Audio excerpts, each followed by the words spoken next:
Shakbar, and welcome to Shift+F1, a podcast about speedy race cars. That, by the way, is Arabic, what they speak in Bahrain. Actually, they speak, according to the internet, 240 languages. Whoa, it's too many. Too many. That might be all of them. But Arabic is the official language. For what's up or how are you?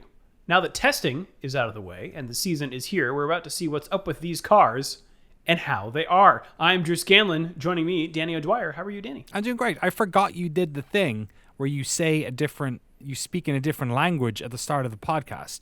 So you're really startled by Shakbar. Really, I was very confused. I had one of those feelings of turning up to class for the exam, where like suddenly I was on a podcast where I didn't speak the language, which is a totally new, terrifying dream for me. Which, considering this is, I believe, our 9th year doing this, you'd think I'd be used to it by now. Rob Zachney is also here. How are you, Rob? Not bad. Feeling better than some F1 teams I could name. Which one? Let's go first. Who had the worst testing? McLaren? That's kind of my tip. Yeah, anytime you have a team unveil its new car with like here it is, I guess, you know you're in for a special season. It will be memorable. We've gone with papaya this year. If you are new to this podcast, a very warm welcome to you. And if you are new to Formula One itself, we've got an episode just for you. Our preseason primer episode, which just posted last week, assumes no prior F1 knowledge and explains how the sport works and who everybody is. So if you'd like to go back and listen to that, it's episode 216. Also, this show is supported entirely by our audience over at patreon.com/shiftf1, where every month we release bonus podcasts and videos exclusively for our patrons that cover racing documentaries and films, F1 video games, experiments with other racing series, and a lot of weird things. So if you would like to support the show and get access to all of that fun stuff and the official Shift+F1 Discord channel, head over to patreon.com/shiftf1 or click the link in the show notes. What's going on this month, Danny? It's the start of a brand new season, so just a reminder to everyone that you can join our Patreon at any time, and you get access to all of the old episodes as well as an entire season full of bonus goodies. This year, of course, we're also doing video. You can watch us on YouTube right now at youtube.com/shiftf1. I believe that's what it is. Hopefully it is. I think that's it, Yeah, pretty sure. And we'll also have a bonus video podcast over there as well. And, of course, you can do it annually. You get 8% off any one of the tiers. It's basically a month for free if you sign up annual. Do it now, start of the season. No better time to become a patron. We're going to do Drive to Survive as our bonus podcast for the first month. Unlike other months where we've done like 3, and then I think we did 2 episodes of Drive to Survive. I'm pretty sure we're just going to bundle this all in one episode. Problem is, this one is dense. I will I'm with you, but I will say, unlike last year where I felt it was really in Bilbo's memorable phrase, like a bit of butter scraped over too much bread. This season, I would say, is a little more nutrient rich. Okay. If you're an F1 fan, so I will just say that. But what we have done in the past is we stretch it over 3 months, right? Yes. Isn't that what we did? We did. February, March, and April is Far the too entire. long. We do 3 episodes per. That doesn't make sense. I think what we're gonna do is either we're gonna just cram it all into one episode, or we'll cram it into multiple episodes, but split it up over this month. Yeah. And then next month we'll have something different. I'm with you. I think that's the issue, is that it's like coming up to the mid-season break and we're still talking about Drive to Survive. Yeah, everyone's already seen it, but by April. And it's weird by then, because also even now watching it's weird. Like, I kind of needed to get it out of my system this week because testing was on. So it's like I'm holding 2 versions of reality in my head. It's like, why is Pierre Gasly over there? It's like, it's all that type of stuff. Yeah. So Nicholas Latifi is in one shot last year in Drive to Survive in all the episodes I've watched, and I was like, oh yeah, that guy. So yeah, like you said, hey, if it needs to be a 3-hour-long episode, so be it. Let's do it that way. Don't write checks my body can't cash. Exactly. Let's do it. I'm writing checks all over the place. I'll do it. You know who's writing checks? Our incredible title sponsors: Kikacha of the Art at Team Blackjack, Michael Maves, Gordy's Army at Talking Autos, Olivia Evans, IronStation.dev, TelemetryDeck.com, David Mule, Drew Stewart, Bailey Foote, Abdullah Al-Thani, Jason Chadwick, Abraham Getchell, Enzo and Ayrton, Octothorpe, Bunny Crimes, Snigs, Alex Goucher, MVKB.com, Circuit Demon, Troy Stammer, William Rumpf, Irvine Clinical Research, Lachlan the Madden Man, and of course, Jason Kelly. Thank you to all those folks for being on our top tier over on Patreon and plastering our Shift F1 car with your beautiful stickers. Patreon.com/ShiftF1. I will stop talking about that now. I think that's maybe the most URLs we've had. That's true. It's definitely gone that way. Although we didn't get crypto much last year. We got one crypto for a while. We got one. We had one. We were like a real Formula One team. We had some crypto sponsorship. If anyone out there is in AI the and wants to jump on, sorry, Rob. Who was the crypto? I forget the name, but it was a crypto name. Too. Yeah. So sign up again and give us more money. Well, they're broke now, so they can't. They might be fine. No, they're in AI. They've put it all into AI now. Now they have a computer making their crypto for them, I assume. I don't know things. Well, on that note, let's talk about testing. This is the period of a few days before the season starts. Typically, it had been like multiple weeks before the season started, but I think to cut down on costs, it's now just 1 week beforehand. It's kind of an open, big chunk of time for teams to just run around. It's not like very regimented like practice is. Just race the cars around, see if they break, put whatever you want on them. You'll see. If you've seen any pictures from testing, sometimes you see like those big, look like metal grates on the back or the front of the car. I think those are to determine airflow. They've got a bunch of sensors on there so they can see what their aerodynamics are doing. FlowViz is another really fun thing. They'll sometimes paint parts of the car with this fluorescent paint that then bleeds with the airflow, so the teams can actually see what the airflow is doing. Apparently that stuff dries in 5 corners. Apparently it's like the window for FlowViz is incredibly tight. Wow. To the point where like it's quite limited in how it can help. But like to your point, it basically shows the aerodynamic properties of where on the surface of the car, which is important because those other things, those weird cheese grater things they put up, is mostly monitoring the wash. It's which are two different elements of aerodynamics that are important to have data on.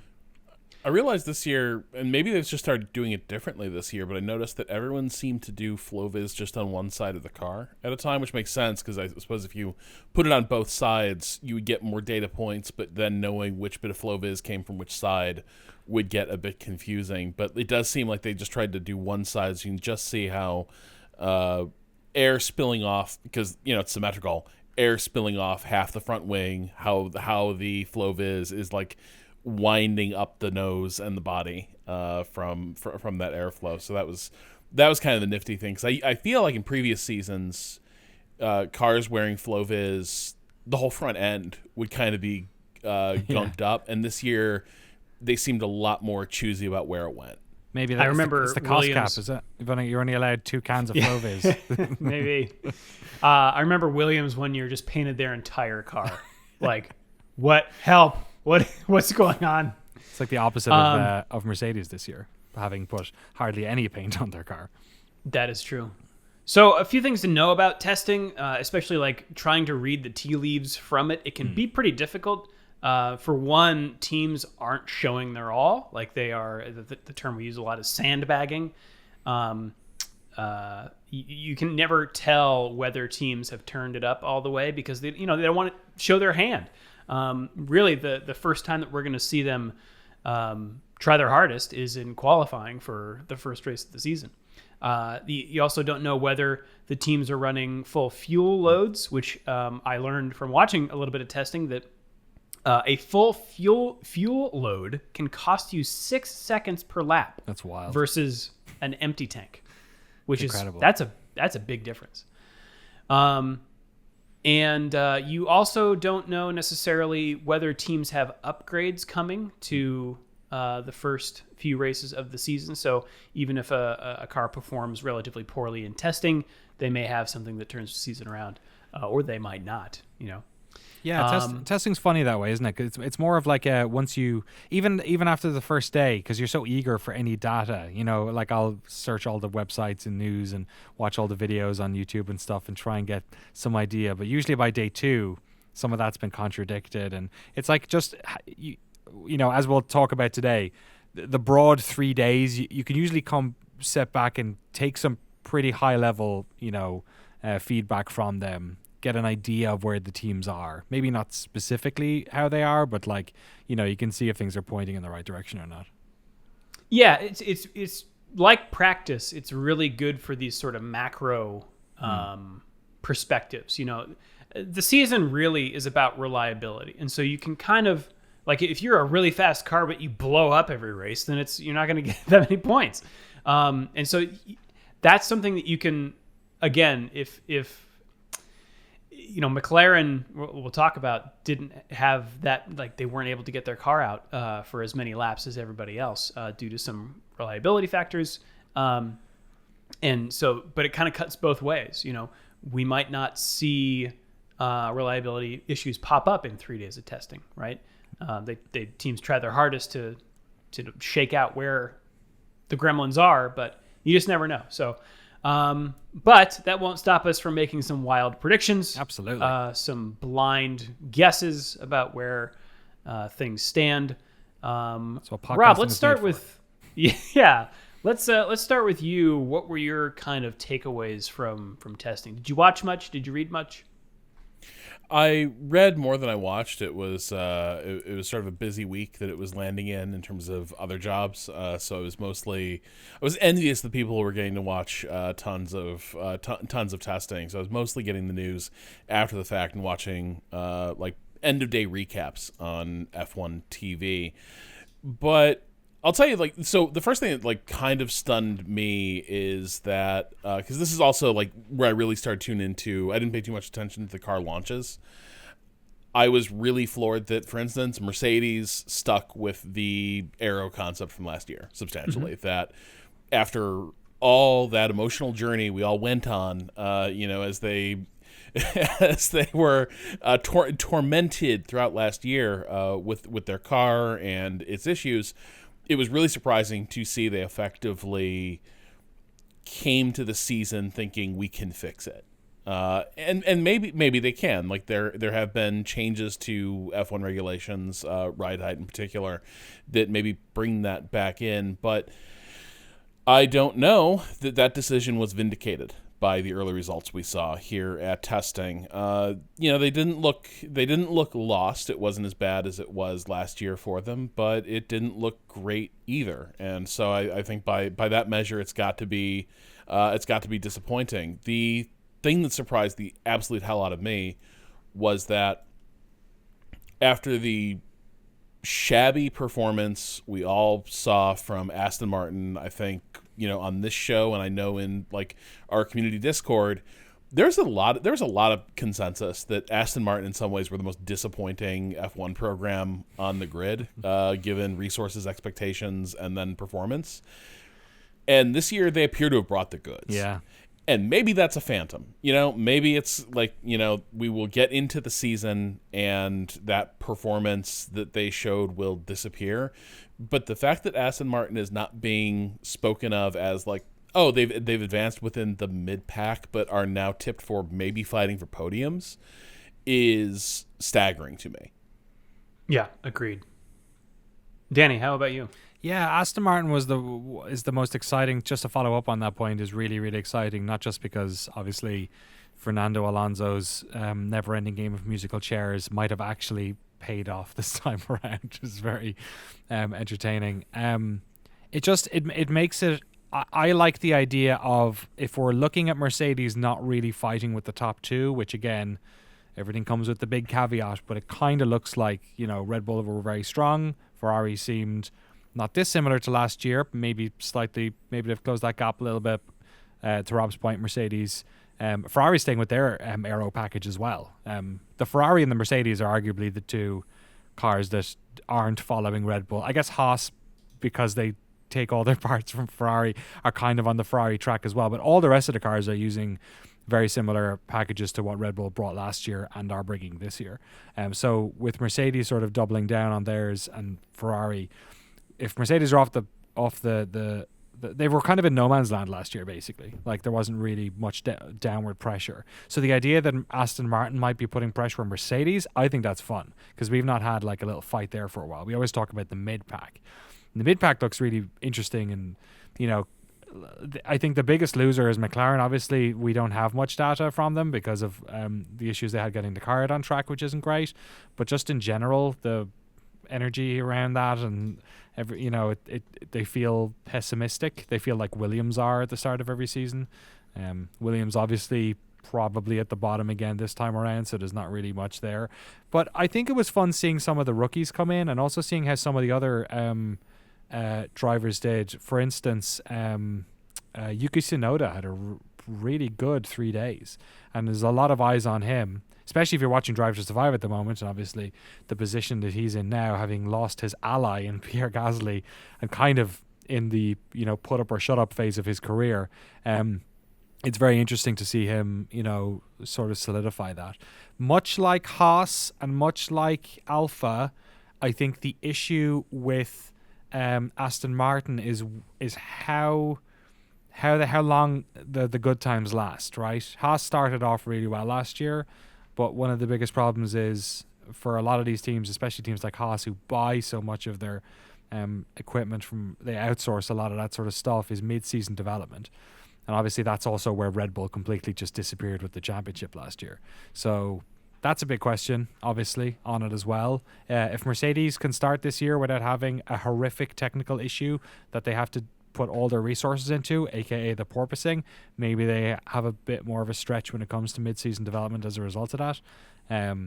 But yeah, it's not a crazy shift this year, it doesn't seem, but I think there's enough new drivers and inter-team battles to be interesting. And also, I'm just excited for the idea of Alonso and Hamilton fighting for podiums. Oh man, yeah.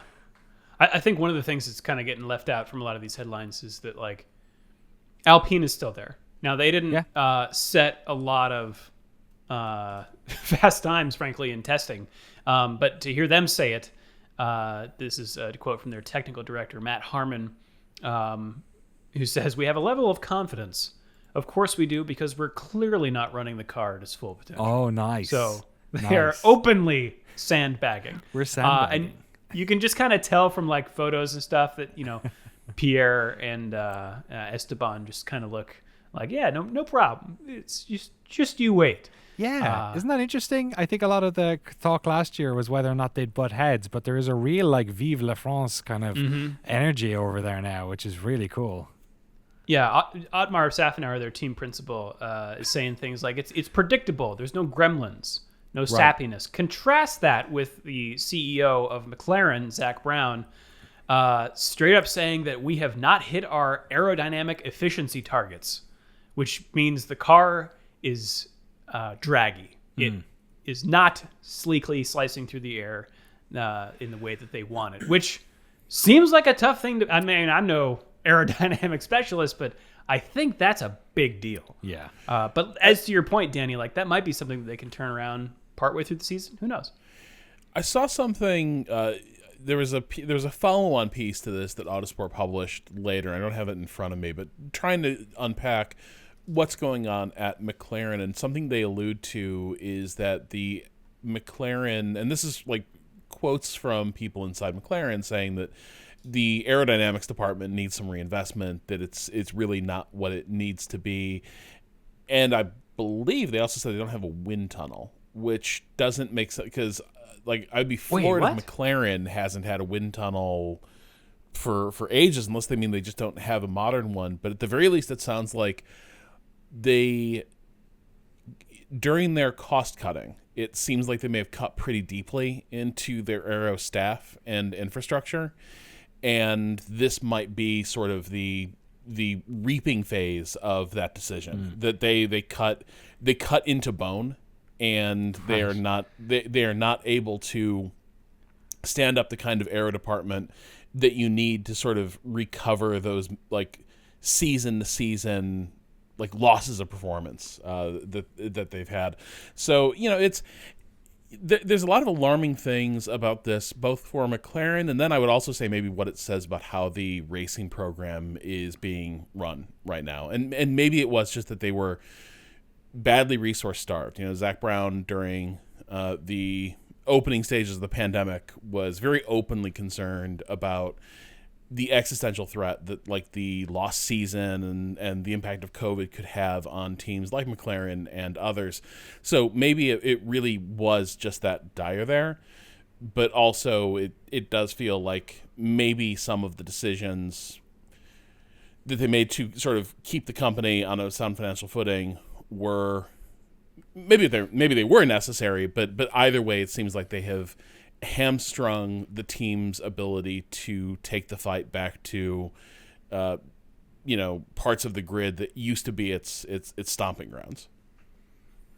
Should have just cut 400,000 off the canteen budget like some other teams out there. Exactly. I mean, you guys might not have gotten to that episode of Drive to Survive yet. Well, they also could have saved on paint, perhaps. Yeah. And speaking of which, let's get to the most important thing from testing: how the cars look. What do we think? Are you throwing that open to me? I am the weirdest F1 fan in the world. I have never cared about how these cars look. I'm so bad at this. Wow. I know. Podcast, right? I know people like they love the styles of the cars, the different eras of the cars. I like that. I like the different eras, I guess, a little bit more. But when it comes to I don't know. I think since like in the 90s, I think there was a sort of there was a singular tone of paint, and then you had some big sponsorship stickers on it now. And now they're so multi-tonal and swiffy, and they've like a million different tiny stickers that I'm completely checked out. There is a sameness to them, I will grant you, and I think that is like the impact of the weight saving strategy so many of them have adopted. We alluded to this on the preseason primer, but the fact that these teams are so thirsty for performance gains that they are not painting extensive portions of the car is kind of disappointing if you do like the livery, the pageantry of the liveries, as it were, because carbon fiber, it's sort of naturally a black weave yes. that comes in as, and teams are just not painting it because the paint weighs too much, and you're not going to beat Red Bull with a painted car, I guess. We do see a lot of two tones where the second tone is black. McLaren, because they have their two tone of the orange and teal, they've gone for the early aughts action movie poster colors. I think they're the worst offender because they've just pulled back a lot of that color, and there's just so much black on it now. And the Google Chrome wheels, the Chrome logo. Oh, I didn't notice that. It's on the wheels. I could not. Drew, thank you for bringing that up. Wow. It is one of the ugliest. It's so many colors. Such a bad logo, and it's so awful on that fuselage. It reminds me of like when you see an old timey ad for like I don't know, Dr. Whatever's Dr. magic McGillicuddy's snake oil treatment or something like that. Yeah, and there's like 18 different fonts in the ad. Yeah. That's what their car feels like to me, which is a shame because in the past it has looked really, really cool. But I think you can do really well with big chunks of black because I think the Mercedes looks really good. It is just black with that swoosh. And my personal favorite is the Alfa Romeo. I think that is a pretty car. Yeah. I can see it. It almost has like I want to compare the red of that to the red of the Ferrari because that's it's a darker one obviously, but it looks very Ferrari in some of these pictures. Yeah, it definitely does. Like sometimes on the track, especially, sometimes I see that red and I'm like, that's just Ferrari red. Yeah. But I will say, I think Ferrari does a good job of masking how much of their car is black because like they're shot from above generally, and so the black on their car gets sort of lost amid the suspension elements and the shadows, and so it still reads as a Ferrari even though so much of it is just sort of black unpainted. I kind of miss. I was just thinking, like, old timey ads. A car I always loved was the BAR Lucky Strike car with the. And this was when they were starting to ban cigarette advertising in a ton of the markets. So they would write different messages in the Lucky Strike logo, which was terrific stuff. Not unlike Mission Winnow, in fairness. Yeah. So I'll say this: what's funny is Gulf Oil now sponsors Williams, right? And they're the ones who have that iconic teal and papaya like color scheme that McLaren has now sort of taken as their own. Right. And so all that's left for Gulf Oil with Williams is to just be like a second tone of blue on the Williams chassis. If I were Gulf Oil, I would feel very cheated by McLaren. Yeah. Well, the brand on the Williams that I most enjoy is Duracell, because they just went and painted a battery up at the intake at the top. It looks perfect. That's good stuff. I think it's hilarious. It is a little bit like, but also Formula E exists. Maybe you should be over there. Also, there's that. I like the Alpine pink that they're going to run for the first 3 races. Oh yeah, of course. That's a good look. That's a good. We're all a Force India fans. We like the pink. I like their blue and pink a lot too. I think that livery is pretty sensational. I think the AlphaTauri livery looks like I like generally how it looks, but man, that Flexbox sponsorship looks terrible. Like that big old Flexbox logo that doesn't go with anything. No.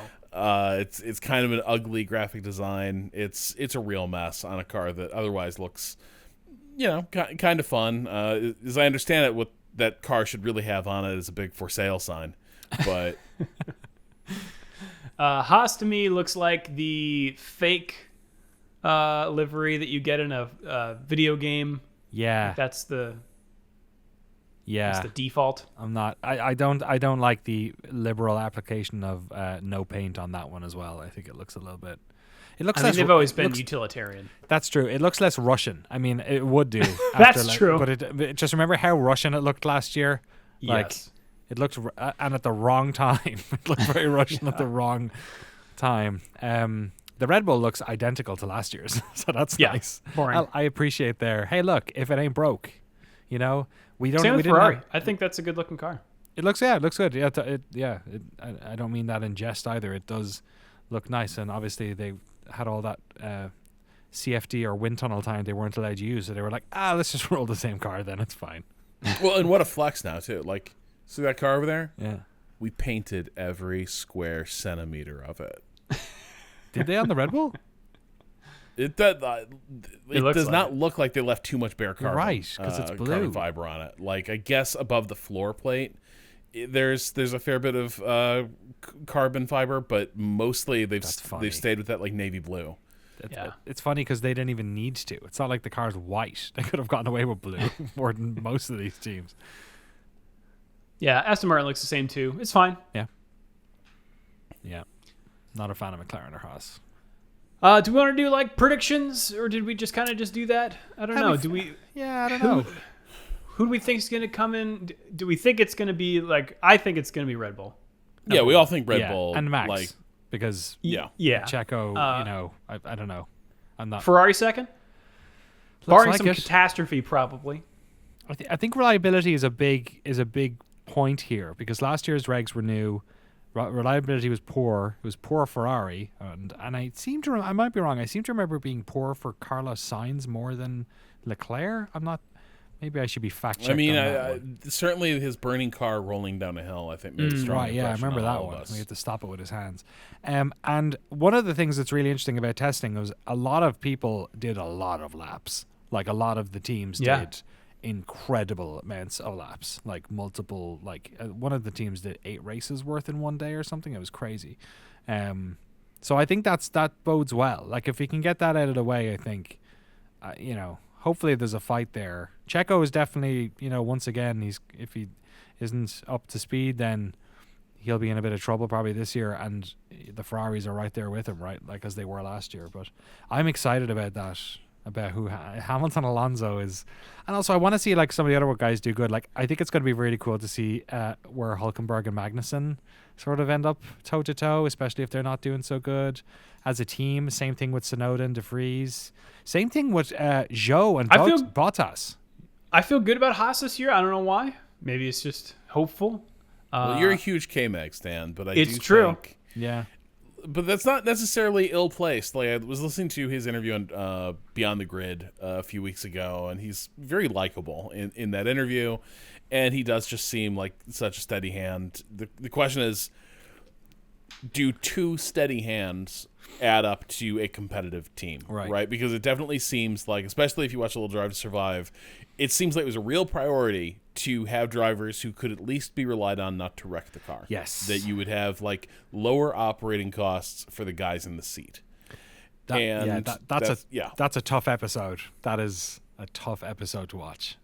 It's but anyway. I would say like, Magnussen can pull pace out at times. And so like I think, we saw that in Interlagos. So I do think like I share that optimism a bit. Yeah, I don't know how much weight to put into the Aston Martin ascendancy stuff. I just feel like the safer bet is probably with Mercedes. They weren't great last year, but that is a team that learns. So I think, I don't know. I feel like they're probably a pretty solid third. Hey, they used to be the big sandbaggers. You know what I mean? Like it's true. Whenever we talked about this at testing, it was always like, Red Bull have closed the gap on Mercedes. And then, 10 laps into race one, we're like, oh, I guess they were sandbagging. So I'd like to see them in the mix, for sure. I would like that, if nothing else, to rattle up Red Bull and maybe have a three-way fight up there. Like, that'd be cool. Fourth place, I have no idea. Aston Martin, Alpine, maybe that's kind of their own kind of fight. And then from there, it's kind of a toss-up. I think maybe Haas and Alpha maybe close-ish. See, fourth begins to feel like Aston actually may have a pretty major advantage there. This for me is, I read enough from people who were covering it, who were there, and you just experienced like F1 journalists, and the sense from a lot of that coverage seemed to be that sometimes you can tell when people are faking a bit of pace, they don't have it fully together, that they might be smuggling some low fuel runs in there to sort of pump themselves up. But like the takeaway a lot of people seem to have about Aston was that their pace is fairly real, and I feel more confident in their pace than I do about Alpine. Like I think Alpine had a profoundly average testing, and yes, they may seem very phlegmatic, but at the same time, the stage, I think Omar Safnauer is just that kind of guy, to be very, calm and collected even when things are not going well. But I just don't know that we saw the pace from them. Yeah, and that team has always been really erratic. And in terms of bottom of the field, I mean, we've seen Williams there. We've seen Williams there a lot. We've seen McLaren there recently. Before this new kind of Zach Brown era, they were. Yeah. Remember, they were bad for a long time. AlphaTauri, I don't really know how to call that one. That's kind of how I feel. That's the thing. And by the time this race is run, I mean, this race as well will be a specific type of race. You know what I mean? Like Bahrain has a certain profile to it, so it won't be the be-all, end-all, but we'll have a much greater idea of the car's performance. The drivers will be a bit different this year because we do have a lot of rookies, and we've like rookies who aren't rookies. We've championship-winning rookies here. Some of these rookies are pretty good. So, I think the old rookies, like Tsunoda and De Vries, is a very interesting, because you've got De Vries who's full of confidence, full of ability, and Tsunoda who has 2 years of experience now. So even if he's probably on paper not as strong a candidate, so I think we're gonna wonder a lot more about the drivers than we are about the cars this year. Well, we're going to learn potentially more about one particular driver because Lance Stroll, the driver for Aston Martin, who's paired with Fernando Alonso, suffered an injury in a bicycle accident that forced him to sit on the sidelines for the preseason test. And if he is not better by this weekend, the driver who filled in for him during the test will fill in for him during the race, and that is Felipe Drugovich, the reigning Formula 2 champion. He is Aston Martin's reserve driver. He's 22 years old, and he is from Brazil. So you might see him in the car come Friday, Saturday, or Sunday. There was a whisper of a returning Sebastian Vettel, which I could not tell if it was the dreams of the world of seeing a Vettel Alonso partnership for the opening race of the season. But that has been put to bed, it seems like, or is not happening. But that would have been that guy's done, man. That guy, he's done. Doesn't. I don't know. You might have seen preseason testing. He's like, "Do you need me? How's Lance? First of all, how's Lance? I hope he's great. But also, if he's not great, if he's gonna be out for a few weeks, I could just come in." I do. It's very interesting that Lance has an accident just after Fernando joins the team. There was so nobody knows how he hurt his wrist. There was a small German man hiding in a bush with a stick going through the spokes just before it happened. Do we have much information about what the injury is? It's a wrist. They've been weirdly vague about it. Like, I guess they didn't say how it happened. But apparently wrist is scary, right? Wrist is scary for a driver. Yeah, totally. Like, who is it? I guess, who's our favorite Polish? Well, Kubica. Yeah, Kubica obviously ended up stepping in an F1 car again remarkably, but he completely shattered his wrist in a rallying accident, which basically it was like he effectively got 100% disabled in one arm. Right, that. really. That was more than that was a guardrail almost severing the limb. Oh no. That was his rally car was sort of bisected by a guardrail, I think. But to my knowledge, this was during training for the race. He was like cycling, doing some sort of exercise, and it's in his wrist, but going off a stick ramp in his driveway. Exactly. He's got a cinder block and some plywood. Yeah, he's trying to nail that hard flip.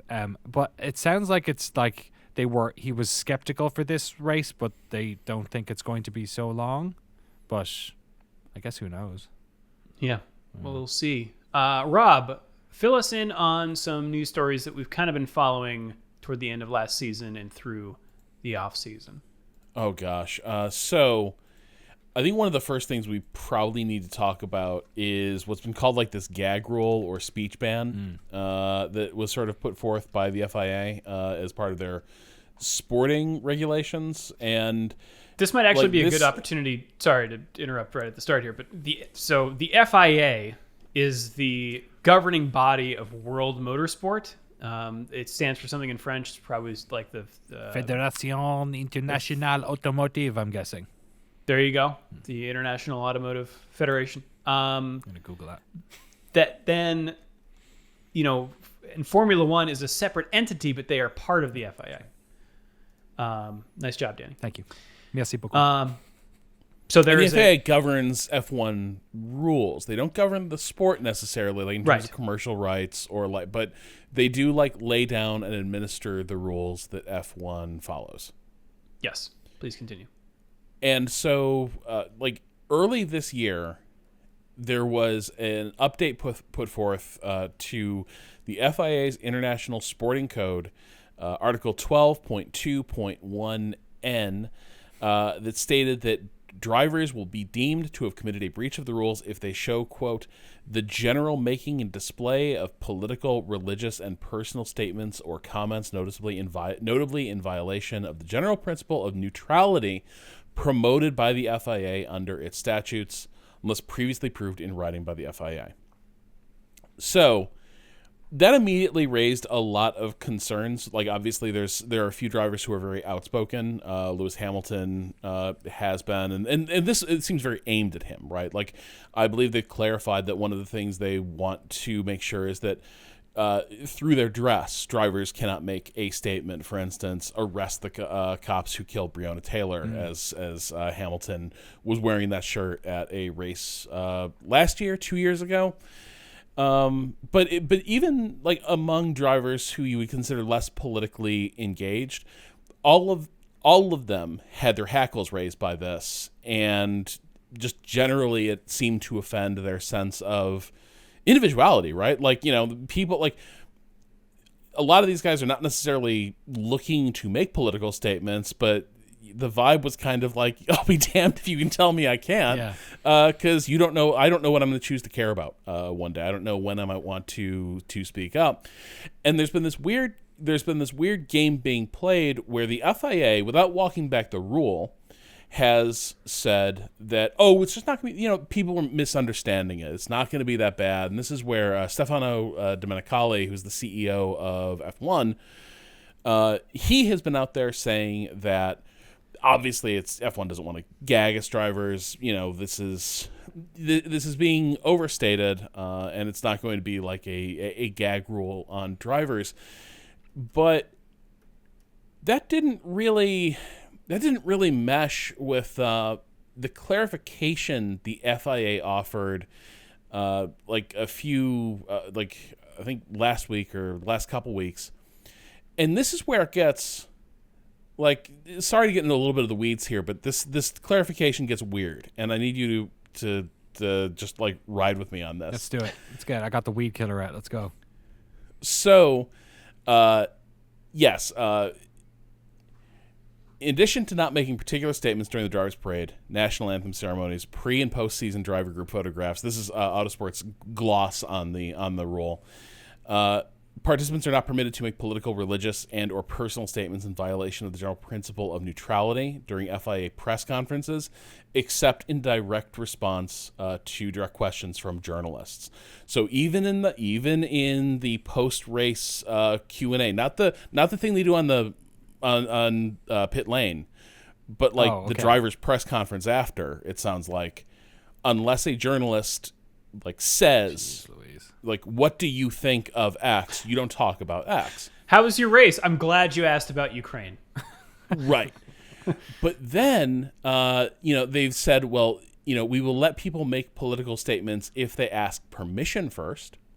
But the part that is wildest to me was that also enforcement for this goes to the stewards. Huh? Like, adjudicating whether a breach of this rule happened. This is in the rule. F1 race stewards will determine if a rule breach has occurred on a case-by-case basis. Ah, yes, the F1 stewards. The most consistent and, like, well-read and, like, unified body in sports.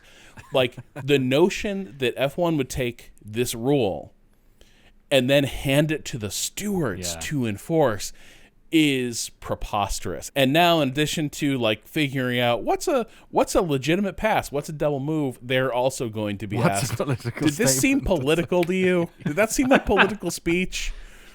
And so this obviously didn't go over well.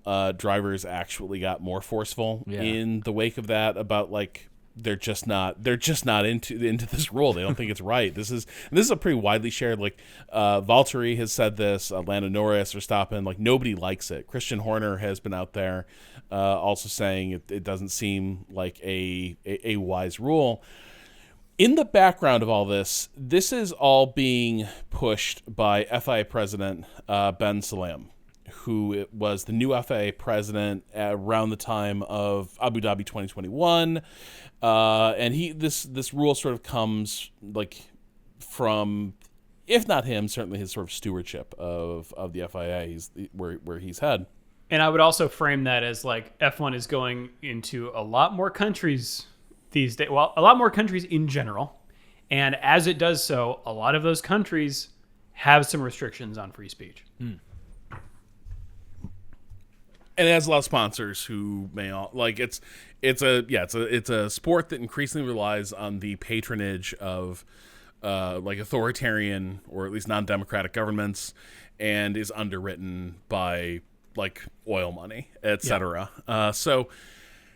But anyway, Ben Sulayem, in the middle of all this, announced that according to the plan that he'd always had, he was stepping back from day-to-day F1 operations and would appoint someone else to oversee F1. But in the meantime, Nick Tambazis, who is the long-tenured FIA head of single-seat racing, will be sort of minding the F1 shop. But this correlated with people digging up, I guess, he had an old blog. And back in 2001, did he write some cool stuff? Did he write? He had some people cool were like, this opinions guy's cool. in 2001. Yeah. One of them was he did not like women who think they are smarter than men, for they are not, in truth.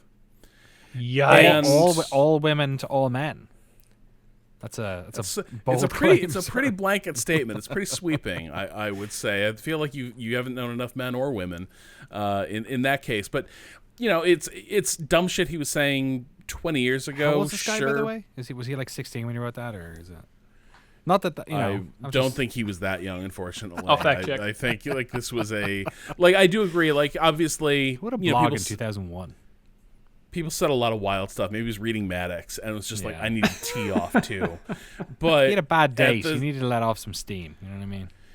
And it's just in the backdrop of this, in the backdrop of the speech ban, where because so much of this also centers on let's be real. He was like 40. One of the things He was 40 then. Yeah, my man was blogging at 40 in 2001. All right. Hey, though he looks good these days. Though I didn't realize he's like 60. It's all the adrenochrome. 60-year-old man. Yeah, but to have this, like, let's be real about, I think one of the things that a lot of drivers did sort of center that I think may have gotten under the skin of Salim or some of the people like he answers to, as they started racing more in countries like Qatar, Saudi Arabia, Bahrain, you saw a lot of drivers, but particularly Seb, wearing LGBT colors, flags, rainbow helmets. And these are countries that are particularly repressive with regards to like queer identity and women. And so like to have him firing off a blog like that 20 years ago when he's the head of the FIA, which is a world motorsports body, like it does seem like he's lost a lot of credibility, I think, and a lot of capital within motorsports right now, and I do kind of wonder if him stepping back from day-to-day F1 operations is also kind of code for we are finding a backdoor to get him out of, because this seems like it is turning into a uniquely unsuccessful tenure. It's just there's something about the word, like the idea that you are like they're just using word salads to be like, stop complaining about all the stuff that we don't like you complaining about, because they don't. Well, give a and it's shit also about, they're like, towing the line, right? They can't say like, "Oh, you know what? Never mind," and because then all the promoters in the countries that the Right. F1 is in are going to get mad, right? But now that they have this rule, they can point to and say, we told them." It's wild, and the idea that you can so tell weird. like professional athletes who are paid the money that these people are paid and are the best in the world at what they do. No, like even if they don't have political, like there's plenty of the grid who are fairly politically inert, let's say, when it comes to a lot of things. That's the thing. But even the fact that like, imagine being that good at like being at that stage of their like ability and career, and then somebody saying you can't like say things. Be like, fuck you, I can't say things. I'm one of the best at what I do in the world. Who are you, pen pushing weirdo? Like, fuck no. Like that's like, it just seems like there's probably a smart strategic way of doing this, and the smart goal was to do nothing. Like, that's 100%. Yes, is like we saw how shambolic the Races One initiative was. Yeah, this is a group of guys who cannot like get together on taking a knee for anything before a race. Like it is so clear that like your average F1 driver just doesn't care about social issues that way, or at least a lot of these social issues that I think are more like cause celebre on the left, for instance. And that's fine. And that was the status quo. And I think we all sort of like internalized that like much of the world, a lot of the F1 grid really does not share some of the political like views and biases of like people like us and people on our people in our sphere. And I would like them to be. I always like when people mirror the same political views that I have. But like, I'm also like realistic in the idea that like I don't think these like these children who were bred from fucking test tubes to be F1 drivers their whole lives and have dedicated themselves to this like insanely specific skill are going to be the most well-rounded people when it comes to like watching social Daniel issues. Ricciardo try to answer a question about a social issue Right? is like watching a drunk man cross an icy street. It's one of the most excruciating things I've ever seen. Yeah. And it's like, Honey Badger, we don't need you to talk about. Let me tell you this: the cause, whatever it may be, does not need you to speak up or add your voice. I think to the it's chorus. very like demonstrative that like Sebastian Vettel sort of has come to a lot of this as he has grown older and had a family and has like started to have hobbies. Like the idea of these people having hobbies is a novel concept that they do in their 30s. So like I'm not so you're right. And like to me I think like in a way this has probably unified a lot of these drivers into saying like no, I Yes. should be able to say whatever I want in a way that like they didn't really Because I think Hamilton and Seb frequently were like kind of out on a limb Seemed that way, by themselves. Like I think you had Russell trying to show Russell I think may be sincere, but certainly Russell was also like I will back Lando. Lewis on everything. You know, yeah, I feel like he's fairly tuned into stuff, you know? I do. Yes, this feels like an own goal. To mute the small amount of speech that was bothering the FIA and its patrons, they have turned this into a much bigger issue. I guess the counter would be a rule like this isn't aimed really at. It is caused by Lewis Hamilton and Sebastian Vettel. It is aimed at the next generation. Right. It is aimed at if you can like train everyone into the habit of just shutting up about politics from the time they're in feeder series to when they're like on the bubble, like am I going to be able to stay in F1 and the margins are everything.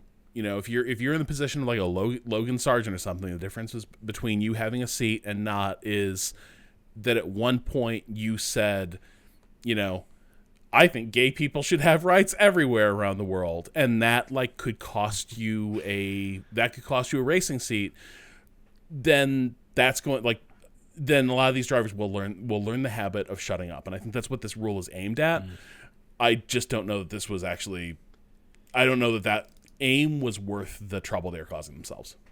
Well, speaking of racing seats, Rob, what is the next story? Oh man. So, as we all know, Andretti Autosport has been thirsting after an F1 team for years, and they sort of announced like in the past few months that they had a new partner. They were working with Cadillac. They were going to create a new F1 entry. They were going to have manufacturer backing, etc.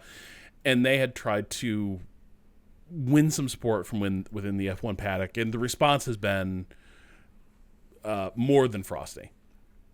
The entire thing, both like Michael Andretti's way of going about this business and sort of the way he's engaged with their teams, has rankled a lot of people in F1. But fundamentally, this comes down to the fact that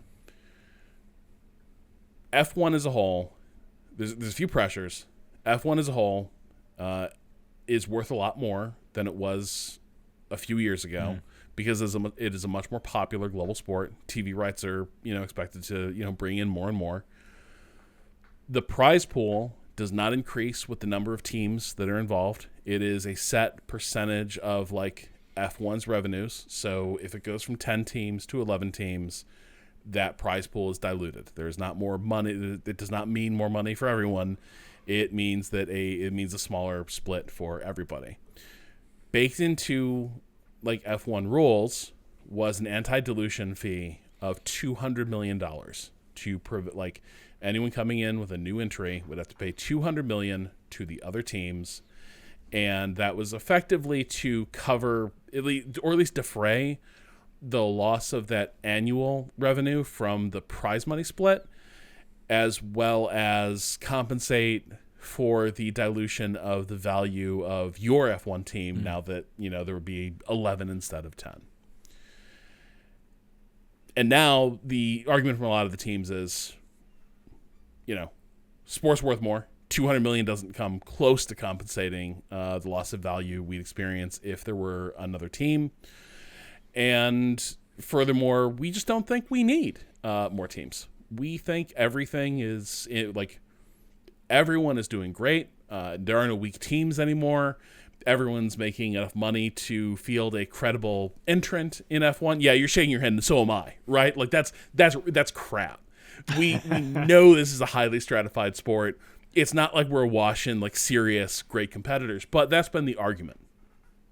But as this thing sort of churns forward, there is a movement to get to increase the anti-dilution fee to $600 million. That's 3 times as much. Yes. And the implication seemed like part of this is that I believe that may have been the money that Sauber just went for. It is, but when they sold clearly to Audi. Sauber, they're saying set the market. Okay. Yeah. So the teams now say we now have a figure for the value of an F1 team. And effectively, what that would mean is he could either pay a $600 million fee or he could buy a team. Which at this point would be cheaper. And this is where it begins, obviously this is like very cartel behavior. It's a small like oligopolistic market, everyone's protecting their seat, but like think about this. They want to raise the anti-dilution fee so that any new money coming into the sport actually is sort of behooved to make any team that might be interested in selling, to make them an offer rather than just create a new team. So, for instance, if you're the Modish's family, if you're Red Bull, thinking about divesting yourself of AlphaTauri, which apparently they're thinking about doing, right? Suddenly Andretti has a much better option rather than starting his own new entry. Just buy the entire organization with all its because it's not only going to be the anti-dilution fee that he is spending money on, it's going to be spinning up a Formula One team. Yeah. Like that's you pay $200 million, that gets you to zero. That gets you in, and then you got to do everything else. So you could just buy a team for. But you're being forced to buy a team you didn't want to, right? It's like it is artificially inflating the cost of entry to protect the value of existing teams. Yeah. So that's the part of that really kind of rankles with me. Right. Yeah. Like you're sitting there thinking I can start a good F1 program from scratch, but because of this huge hurdle, you basically are forced to deal with, in a lot of cases, like, let's be honest, like some sort of back marker. Well, not that AlphaTauri is, but you know what I mean.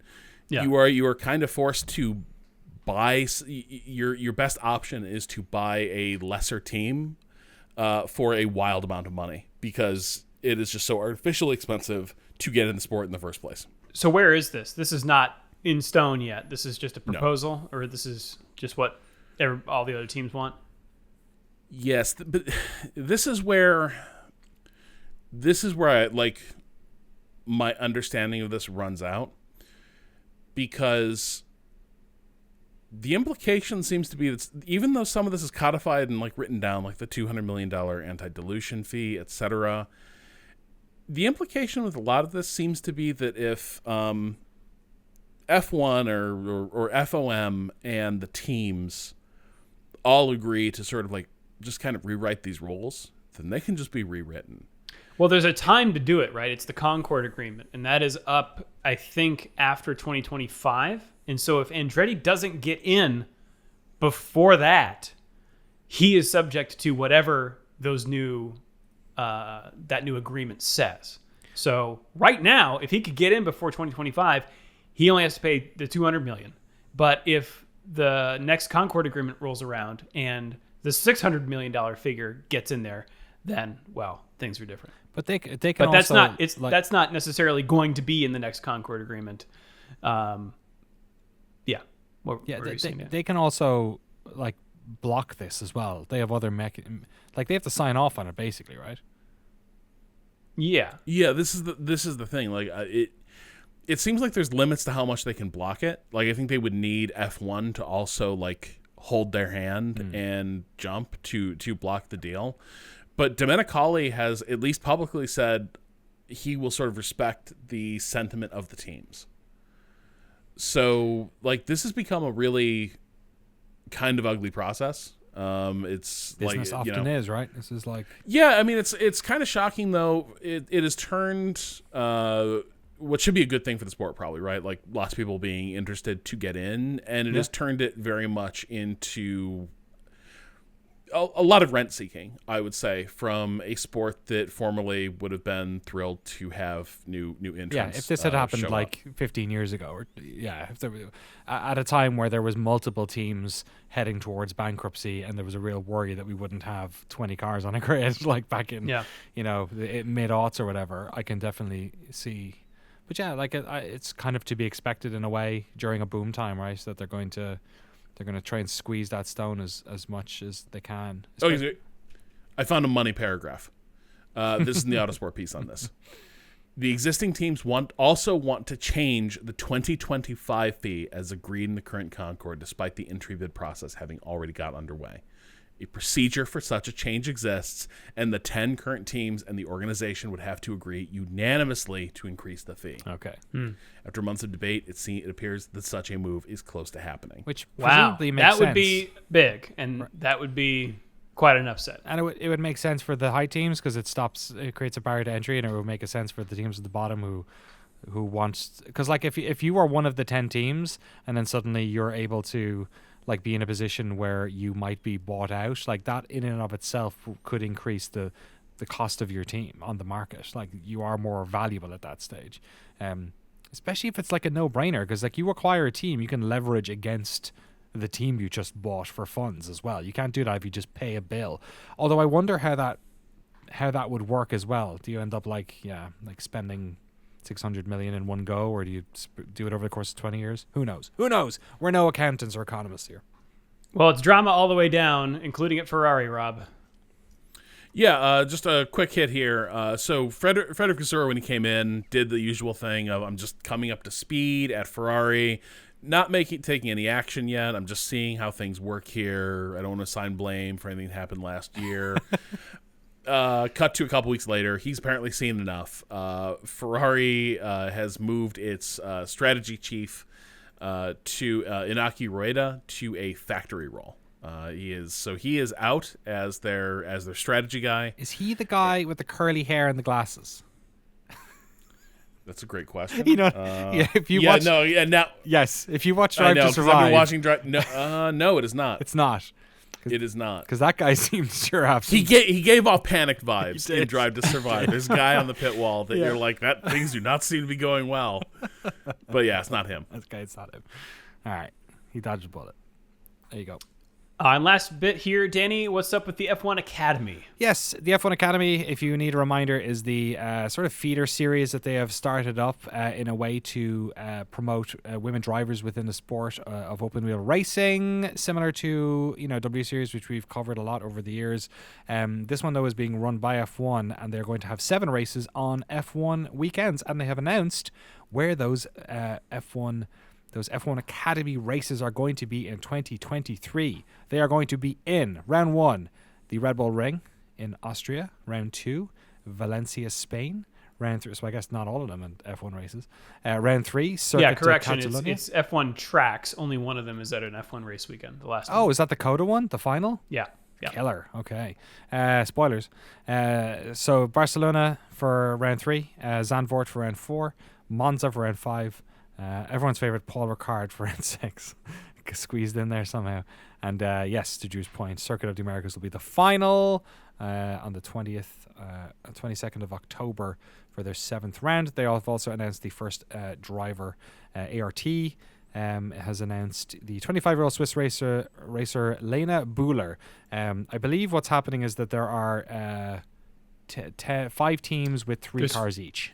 Right, and I think they're all Formula 2 teams. It's like ART, yes, Carlin, right. It's like all your Formula 2 favorites. They're all familiar names, yes. Are fielding teams, yeah. Yeah, so look forward to That's that. awesome. When does it kick off? Oh, when was the first one? Sorry, I just dropped it off April, a second ago. I think. The A1 Ring 1. It has gone from my screen. All right, well, I'll pull that up. You get to Bahrain, Danny. I will. Tell It's us on the about it. 28th of April, 29th Great. of April. But yes, we're going to Bahrain, which, speaking of all of these racetracks expanding into the Middle East, this was the first one back in 2004. I remember when it was new. It is terrifying to think that it has almost been 20 years since we first started racing in Bahrain, but that's it. People may remember, though, that the first 10 races in Bahrain, or rather the first 9 races, were day races. Before it turned into a night race. And night races didn't exist until 2008 with Singapore starting that trend, which we have now seen expanded into multiple circuits. But for the most part, Bahrain has been a decent track, actually. Whether it was day or night. It's gone through some changes. Those changes now seem like ancient history, but in my head, I still remember the old arena section in Sector 2. It's been shortened somewhat. It's 57 laps, 5.4 kilometers, or 3.4 miles. And the 3 sectors, I won't do a full breakdown of this track, as we've sort of learned that the audio version of that is not particularly effective. But if you want to imagine in your head that the 3 sectors of this one are fairly easy to understand. The first sector of it is a very high speed, sort of mid-gear cornering. There's 2 straightaways and a couple of high-speed turns. The second is the sort of inner complex of the track, much more interesting corners, low-speed turns, turn 10 before the second DRS straight is DRS straight is very interesting. Actually, I think that's technically the second DRS straight because the start-finish straight would be number 3. Before that, it's a little kind of a crazy little off-camber corkscrew. And then the third is basically 2 turns. It's like flat out until you hit back. They really just took a triangle, lopped off the top, and dangled a little racing circuit from the, from what used to be the top. Like no other Tilkedromes, this one looks like it was built on an airfield, but it wasn't. You know what I mean? Like that's true. Yeah, 3 sort of big straights. Exactly, the triangular 4, nature of those. Yeah. It's very Silverstone-esque kind of, but it's just a lot more compact. It's not that long, and it folds in on itself. Yeah, it's always an interesting track on the weekend because the first and second or first and third practices and qualifying happen, or rather first and third practice happen at weird times of the day that are not demonstrative of the track itself. So second practice and qualifying, because they take place later in the night, are more so that way. One environmental thing to be wary of here is the wind. Some years it plays very little part, some years it plays a lot of a part. This is the second year of these regs, so they've probably dialed in their aero a bit, and I also believe that ground effect cars don't necessarily feel so much of the ill effects of these crosswinds as the previous generation of cars did. Well, KMAG came. I will just say this: KMAG came out of testing saying that actually, with the slight tweaks they made, they now feel pretty sensitive to them. Oh, really? That was just him. He's the only one who said that, but he felt the car was fluttery in a way they were not last year. That'll be interesting then when they get to the we've had it before where it's the thing about wind is it's hard to tell on the broadcast. Like sometimes they'll point at a flag, but for the most part you won't notice it until they start talking about it on team radio. And of course, like a lot of rain, like a lot of weather, sometimes it affects one part of the track more than the other. Well, speaking of wind, I have the weather forecast here on qualifying day. It's going to be a balmy 73 degrees for qualifying, or 23 Celsius for you Celsius heads out there. 0% precipitation across the entire weekend. But wind, it's looking like 8 miles an hour out of the east to southeast. That's 13 kilometers an hour on qualifying day, and 11 kilometers an hour, or 7 miles an hour on race day. Temperature a little higher on race day, 75 degrees Fahrenheit, or 24 Celsius. Always to the east.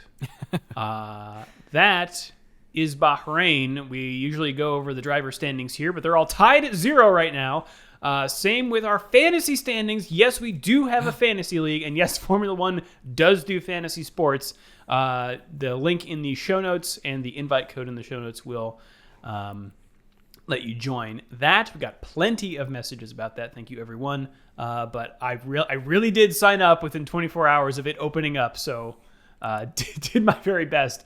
You can also send us an email at shift1podcast@gmail.com or go to f1.cool/emails. We have a grip of them here. Let's go through the first 3 pretty quickly. Oh, by the way, speaking of emails, I would love to, now that we're on YouTube and you can see our faces. If you have never seen our faces before, I've always wanted to do this. If you've never seen our faces before, please email us in what you think we look like. And then you can go look at YouTube because I'm just very curious about that. We would get those occasionally at Giant Bomb, or I think we've gotten a couple of them on maybe on this podcast before. But it's been a while since we also had one of you is a meme as well. Right. So right. Guess which one it is. Guess which meme. All right, let's kick things off with, I believe this is pronounced Lassa, who says, in the preseason primer, you talked about how Lewis Hamilton is the only black driver ever in F1, and everybody on the web seems to agree, but what about Pascal Wehrlein? Pascal has a German father and a Mauritian mother. Does that not count? Lewis is mixed race, same as Pascal. Wikipedia's entry on Pascal Wehrlein says he is one of only 2 black drivers to compete in Formula One, the other being Lewis Hamilton. I don't get why my boy Pascal is forgotten.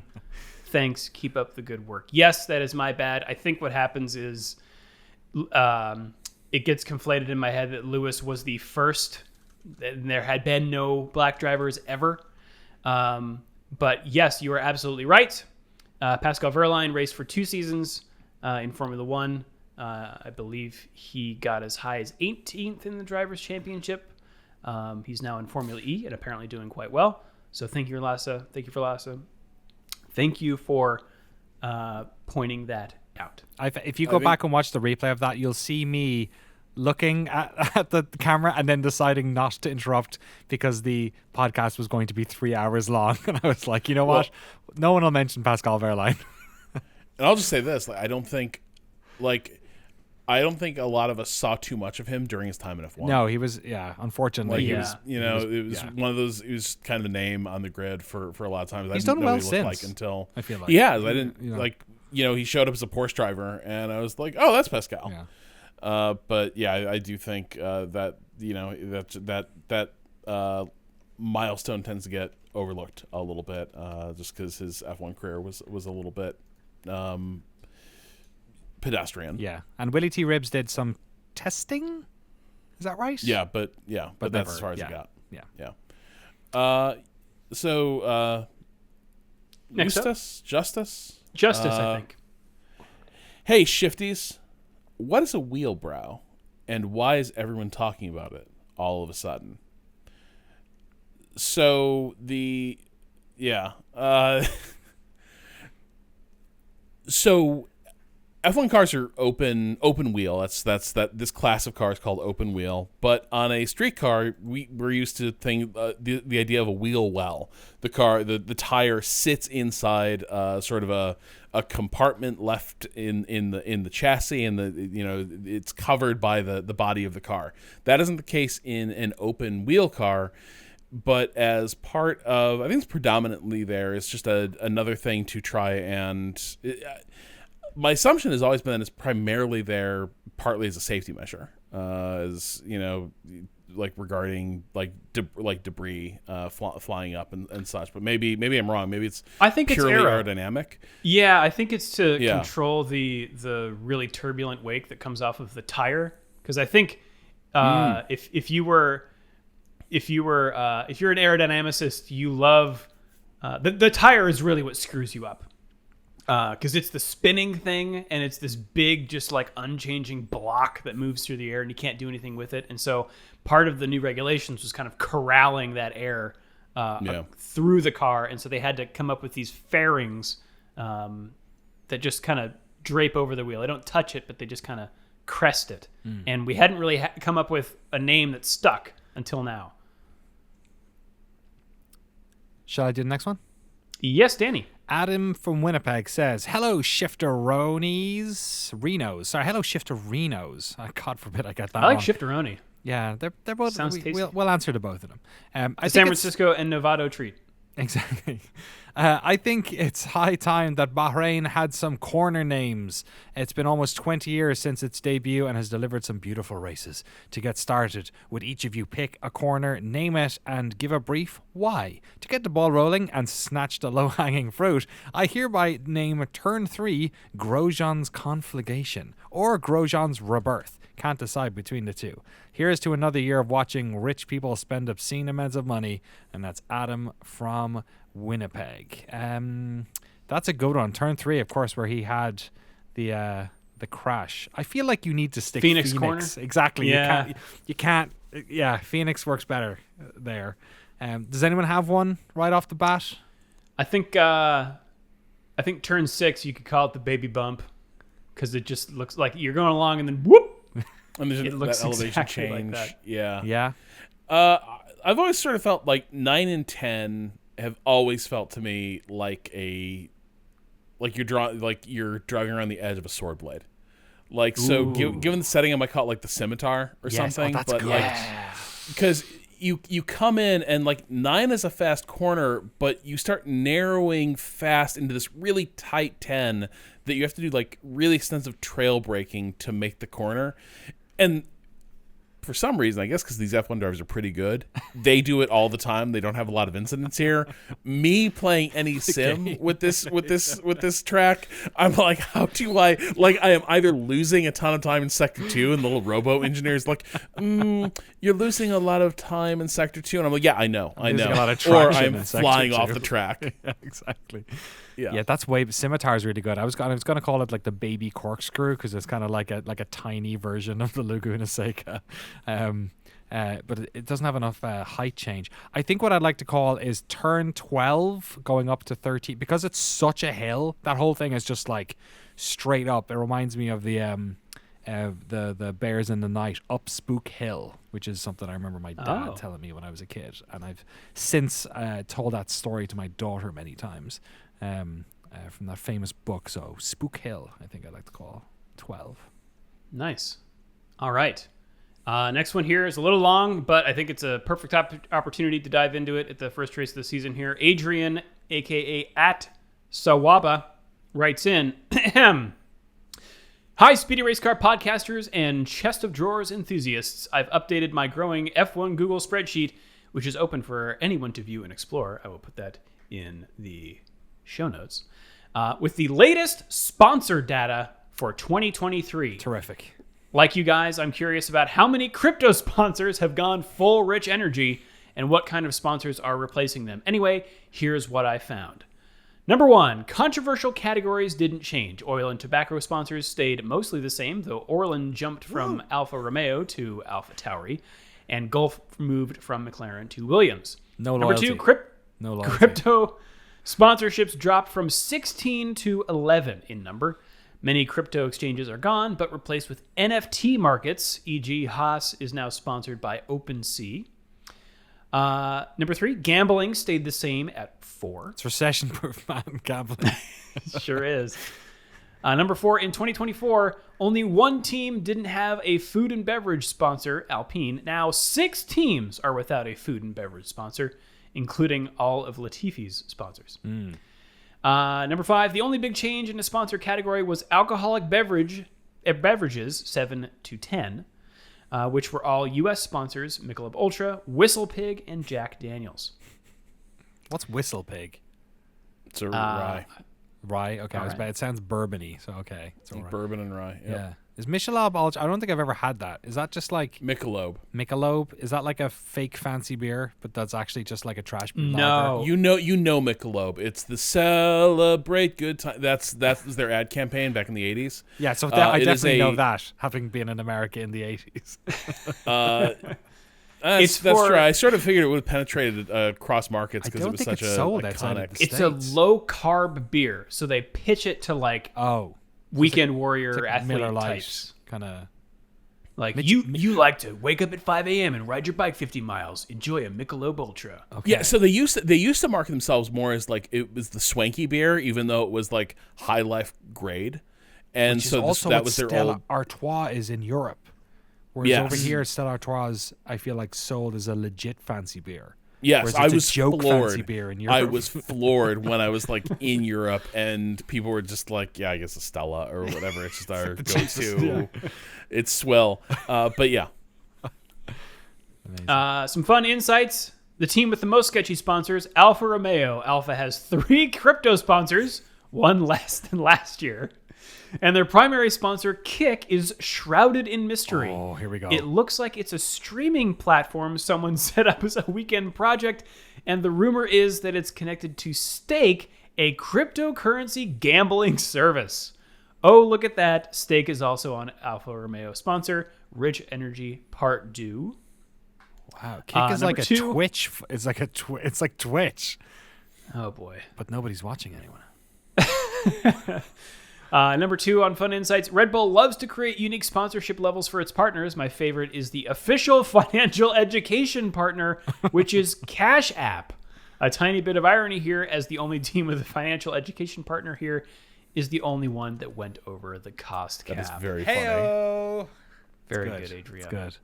And finally, sponsor headquarters that remind you to get the funding in advance. Malta, 2 sponsors. Isle of Man, 2 sponsors. Cayman Islands, and the Seychelles. Nice. Vroom, vroom. It's weird how Adrian. it's weird how there's so much money in those places. What's going on there? That is weird, Danny. I'm amazed Cyprus doesn't make that list, or is Cyprus now too legitimate a money laundering location to be sketchy? Got to get that Russian money man. out of Russia somehow. Yeah. Cool. Well, that's one of my favorite parts of Formula One is weird sponsors and weird money. So thank you, Adrian. So wait, that's a great email. Also, is that negative 23% for Williams? Is that all Latifi's food sponsorships just going out the window? Must be. Oh, surely. Oh, wow. What were his food sponsorships? Like maple syrup? Or No, so this is like poutine? this is the part that always kind of threw me off. Latifi is connected to like Is his family a major food company. Yeah. Did his family like Nabisco invent TV scale, dinners or right? something? Like that's Tucker Carlson, isn't it? Hungry man. Yeah. Tucker Carlson's Purdue chicken. Okay. guy. Maybe Canadian Superstore. Maybe that's Latifi's. Oh, maybe Which you is a guys chain can of- Google while is I'm Canadian is that what it's called? Sorry. doing this next part. You can follow us on Twitter, Mastodon, and YouTube. Click the links in the show notes. Also on Twitter, I am at Drew Scanlon. I'm also on Mastodon. Danny, you are at Danny O'Dwyer. Rob Zachney is at Rob Zachney. That's us around the Mastodon's internet. a great band. Love them. Should we take it around the world, Danny? Let's race around the world. Hey, hey, hey. Yeah. All right. Well, it pains me to say it, but the NASCAR Craftsman Truck Series is back. I hate it. I don't know. Craftsman Trucks has a nice ring to it. Craftsman? though, too. Craftsman Craftsman trucks. Oh, they're like whittled from a huge oak. That's right. I'm gonna have to workshop my jingle. I think you were almost there. You could go for a different one. Like, what is it? What craftsmanship? NASCAR Craftsman trucks. Trucks. Yeah, Yeah, something I- else. I- Okay. think All right. it's All right. We're starting the show with a showstopper here. We've got the Victoria's Voice Foundation 200 presented by Westgates Resorts at Las Vegas Motor Speedway. What do we think? Are the trucks? Victoria's Voice, I'm assuming, is a foundation of some description. It definitely is. I will not be making jokes about that. Continue. Okay. The World Superbike Championship kicks things off there. Race 1 is in Mandalika International Circuit in Indonesia. Ooh, nice. Formula 2 and Formula 3 will be supporting Formula 1 this weekend in Bahrain. The NASCAR Xfinity Series, which is like Formula 2 but NASCAR, is racing at also the Las Vegas Motor Speedway in the Alsco Uniforms 300. IndyCar, I believe, kicks off their series, their season this coming year back. at St. Pete, the Grand Prix of St. Petersburg in St. Petersburg, Florida. Oh, phew. It's like they're in Russia as well. Unbelievable. The Indy does not care about anything. And finally, we got NASCAR. Oh my, where are we going, Drew? Oh yeah, we already had Vegas. the Daytona 500. Those hallowed grounds have been I don't know, Raced on. christened. Yeah, raced on. But we're also in the other hallowed grounds, Las Vegas, for the Pennzoil 400 presented by Jiffy Lube. Oh, lube up, and go to Vegas.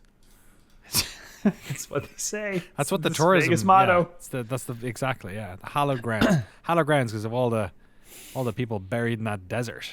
You know what I mean? Wow. Okay. paying I've seen Casino.